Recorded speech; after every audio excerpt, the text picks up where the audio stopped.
शब्द लिहिलेले आहेत. पहिला शब्द काय आहे? काय? दुसरा शब्द, तिसरा शब्द. तर या तिन्हीचा उच्चार सारखाच आहे, फक्त याचं स्पेलिंग वेगळं आहे आणि याचा अर्थ वेगळा आहे. वाक्यामध्ये वाक्याचा अर्थ कळाल्यानंतर तिथे कोणतं टू वापरायचं हे आपल्याला सांगता येईल. मग आता आपल्याला या शब्दांना आपण होमोफोन्स म्हणतो. काय म्हणतो?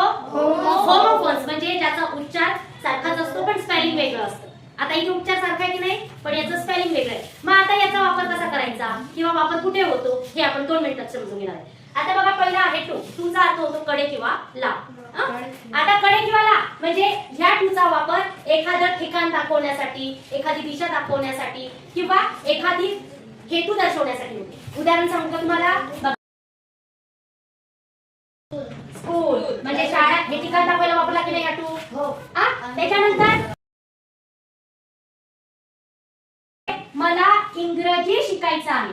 मला काय करायचंय? इंग्रजी शिकायचे आहे. म्हणजे हेतू दिसला की नाही, इथे काय करायचंय? मला इंग्रजी शिकण्याचा हेतू आहे की नाही, म्हणून इथे टू कुठे वापरलं? हेतू दर्शवण्यासाठी टूचा वापर करायला इथला. आता हे टू जे आहे बघा, या टूचा वापर कुठे केला जातो? टू म्हणजे टू म्हणजे सुद्धा.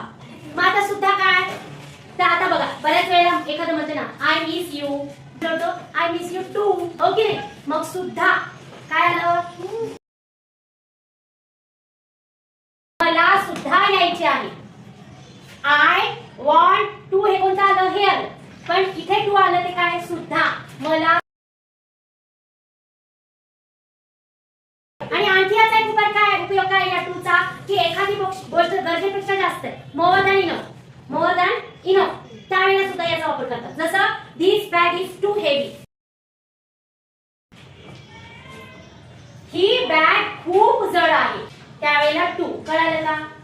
आता टू, या टूचा वापर काय? तर 2 अंक दर्शवण्यासाठी. माझ्याकडे 2 पेन आहेत. मग काय म्हणतो आपण? अंक दर्शवण्यासाठी. हे टू कशासाठी वापरलं जातं? अंक.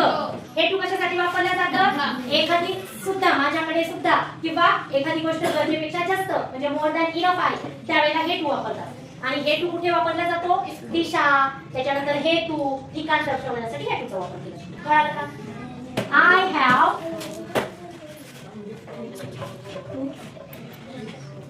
इथे काय म्हणणार आहे तुम्ही? I have dash dash cats. कोणता टू बनणार? TWO. Very good. माझ्याकडे 2 कॅट आहेत. किती कॅट आहेत? 2. Very good. चला टाळ्या वाजवा.